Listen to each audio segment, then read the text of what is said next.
గీ దేశంలో మనిషిని మనిషిలా చూసేది గీ భూమి ఒక్కటే.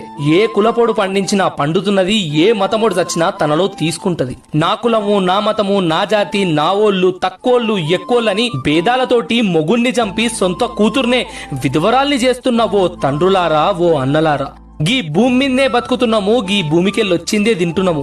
అలాంటి గీ భూమికే కులమత భేదాలు లేనప్పుడు ఆఫ్టర్ ఆల్ గీ భూమి మీద బతుకుతున్నాము. అది కూడా ఎన్ని రోజులు బతుకుతామో గ్యారంటీ లేని జీవితాలు. మొన్నటిదాకా దగ్గుతే తుమ్ముతే సచ్చిన రోజులను చూస్తిమి. మనకెందుకన్నా కులము, మతము, జాతి?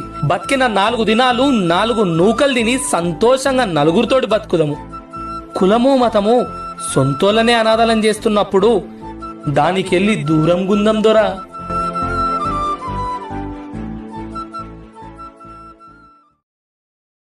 గీ దేశంలో మనిషిని మనిషిలా చూసేది గీ భూమి ఒక్కటే. ఏ కులపోడు పండించినా పండుతున్నది, ఏ మతమోడు